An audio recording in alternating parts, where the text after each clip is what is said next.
Bueno, para entender las protestas sin precedentes en Bielorrusia es importante más que todo recordar su historia.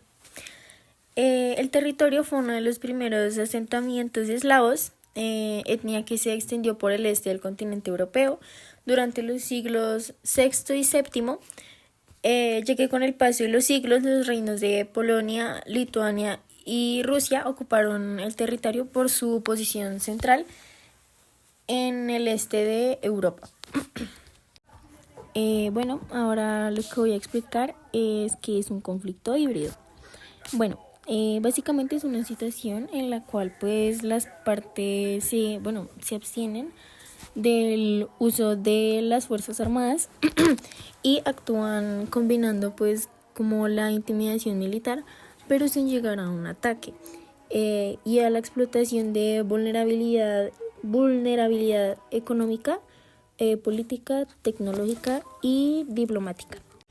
Bueno, y ahora voy a explicar lo que es un conflicto asimétrico. Es como un enfrentamiento armado entre, entre actores, por así decirlo, que son desiguales, como usualmente entre Estados Unidos y grupos insurreccionales, movimientos de liberación nacional o también los grupos terroristas, ya que pues todos estos pues son actores bastante desiguales. Bueno, el conflicto entre Bielorrusia y Polonia, por el destino de inmigrantes traídos por el gobierno del primero para impulsarlos a trasladarse a territorio polaco, planteó un nuevo alcance de la guerra híbrida. Así que, bueno, el gobierno polaco, la Unión Europea y pues básicamente la jefa de gobierno alemán y la OTAN han caracterizado este conflicto como expresión de la guerra híbrida, ya que en este caso los inmigrantes de Siria, Irak y Yemen, organizados por las redes del tráfico ilegal de inmigrantes y llegaron por vía aérea a Minsk, que es la capital del país. Fueron llevados a la frontera con Polonia para que estos ingresaran ilegalmente al territorio de la Unión Europea. Desde allí se trasladarían a otros países de la misma. Después, Polonia pues había sido uno de los países de la UE que más duramente cuestionó en 2020 la elección de Bielorrusia, que esta fue denunciada como fraudulenta. Bueno, y ahora sigo con los personajes que estuvieron en este conflicto. Bueno, primero fue Alexander Lukashenko, que fue el presidente de Bielorrusia desde 1994 y fue reelegido en las elecciones de 2020 con un supuesto de 80% de los votos. Luego está Svetlana Tikhanovskaya, que fue el líder de la oposición bielorrusa y candidata presidencial en las elecciones de 2020. De terceras tenemos a Sergei Tikhanovsky, que fue activista, bloguero y opositor al régimen de Lukashenko. Este fue arrestado en 2020 mientras hacía campaña en contra del gobierno, lo que impulsó a la esposa de él, que era Svetlana Tikhanovskaya, a presentarse como candidata en su lugar.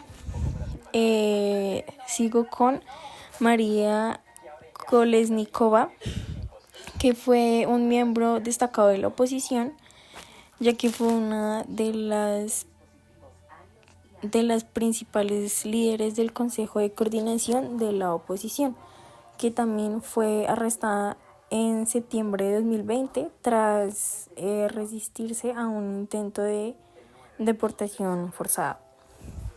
Después tenemos a Valery Tsepkalo, que fue un ex embajador y un político bielorruso que intentó postularse también en las elecciones de 2020, pero su candidatura fue bloqueada por ya que fue excluido de la carrera electoral eh, y apoyó a la oposición y se exilió. Luego estamos con Pavel Latushko, que es un ex diplomático y ex ministro de Cultura, que se unió al Consejo de Coordinación de la Oposición tras las elecciones, que fue un fuerte crítico del régimen y jugó un papel, pues la verdad, muy importante en la movilización del apoyo internacional. Luego estamos con Roman Protasevich, que fue un periodista y activista bielorruso también, que fue un ex editor del canal de Telegram, que fue fundamental más que todo para organizar y coordinar las protestas a través de las redes sociales. Pero también fue arrestado en mayo de 2021 cuando el régimen de Lukashenko desvió un avión comercial que era el que lo transportaba. Y por último tenemos a Víctor Babariko, que fue un banquero y opositor político que también intentó postularse como candidato presidencial en 2020. Pero también fue arrestado antes de todas las elecciones, ya que pues fue considerado como parte de la represión política contra los candidatos que representaban una amenaza para el régimen de Lukashenko.